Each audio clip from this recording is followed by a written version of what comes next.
C'est dans la tristesse que je fais cette vidéo ce matin. En réalité, ma mère a fait un AVC et j'ai rencontré des problèmes auxquels nous sommes tous confrontés quotidiennement au sein de nos hôpitaux que je voudrais partager avec vous aujourd'hui.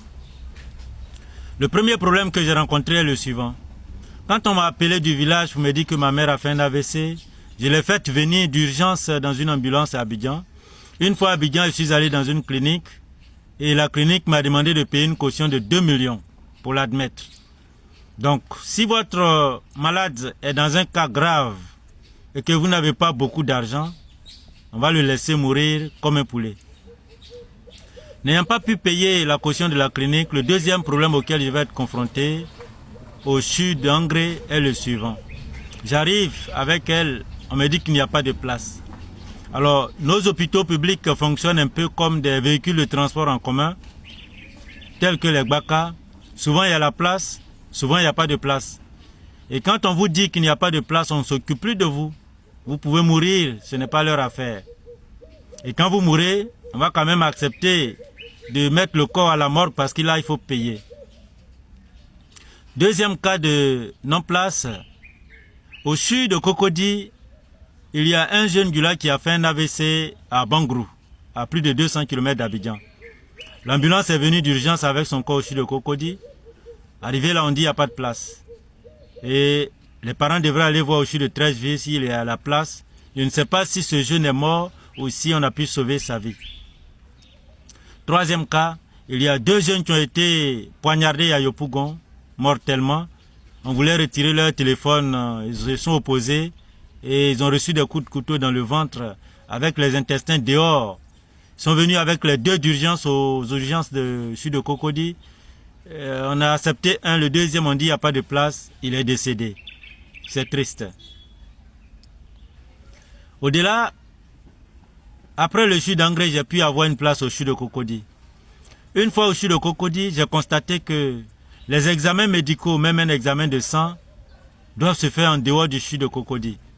Ce n'est pas normal, il faut qu'il y ait des équipements pour que les examens médicaux puissent se faire sur place, car ce n'est pas toujours facile de déplacer ces grands malades pour aller faire des examens. Quatrième problème, vu que les examens ne peuvent pas se faire sur place et qu'il faut le faire à l'extérieur, il y a une ambulance qui accompagne les malades, mais pour tout le grand CHU de Cocody, pour tous les services du CHU de Cocody, il y a une seule ambulance, un vieux Gbaka, où il n'y a même pas de climatisation, il n'y a aucun équipement. Alors, je suis allé faire un examen de ma mère avec ce Gbaka, mais chemin faisant, j'ai dû couler les larmes parce que j'ai constaté que sur la route, s'il y a un problème, ben, le malade décède parce qu'il n'y a pas d'intervention. Et on va juste jeter son corps à la morgue.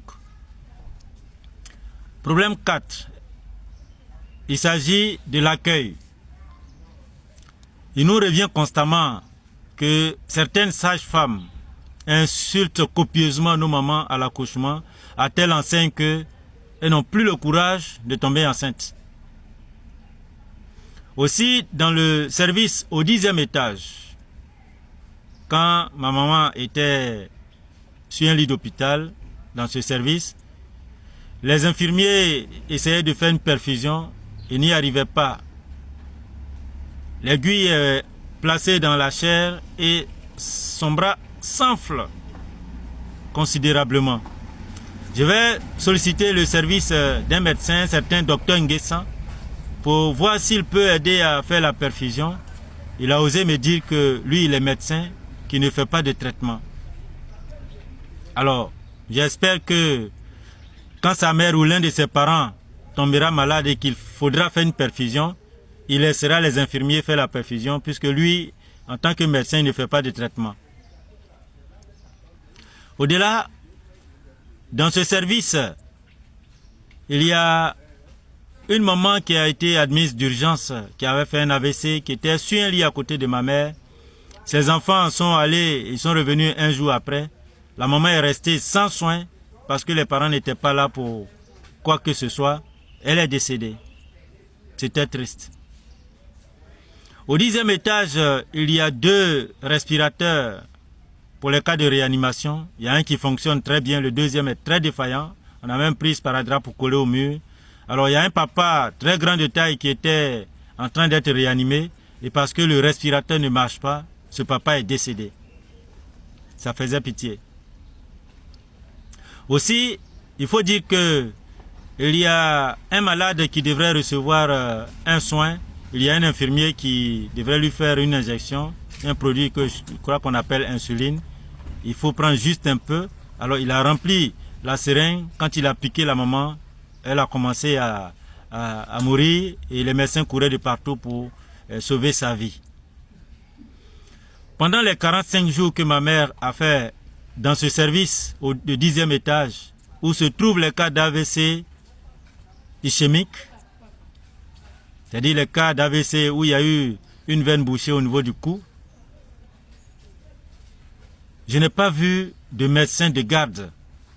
Donc pendant la nuit, tous ces grands malades sont entre les mains des infirmiers. Il n'y a que des infirmiers qui font la garde, pas de médecins. C'est très grave parce que la nuit, lorsqu'il y a des complications, le malade décède parce que les médecins ne sont pas là. Et les choses sont telles que quand tu pars, le lendemain, tu reviens, celui qui est à côté, il n'est plus là, son corps est parti à la morgue.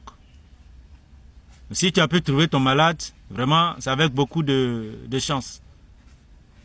Il faut que cette situation cesse parce que ce service du 10e étage est coiffé par 2 professeurs agrégés, une dame et un homme. Il faut que les choses soient faites convenablement. Alors dans le cas de ma mère, elle est rentrée dans le service avec son sachet de médicaments. Il y a un produit qu'elle prenait, un comprimé de 40 mg. Les médecins ont prescrit le même produit, c'est-à-dire la même molécule, mais cette fois-ci, des comprimés de 20 mg. Donc, comme c'est 40 mg pour le traitement par jour, elle devrait prendre 2 pour faire 40 mg. Donc, on lui donnait le même médicament de 40 mg et l'autre de 20 mg, 2 comprimés. Donc, elle prenait un comprimé de 40 mg et elle prend 2 comprimés de 20 mg, soit 80 mg au lieu de 40 mg. Et c'est un mois plus tard que ces médecins-là se sont rendus compte qu'ils ont prescrit par erreur un même médicament. C'est grave. C'est grave. Des malades qui sont de grands malades, qu'on se trompe dans la prescription de leurs médicaments, c'est un peu comme si on les accompagne là.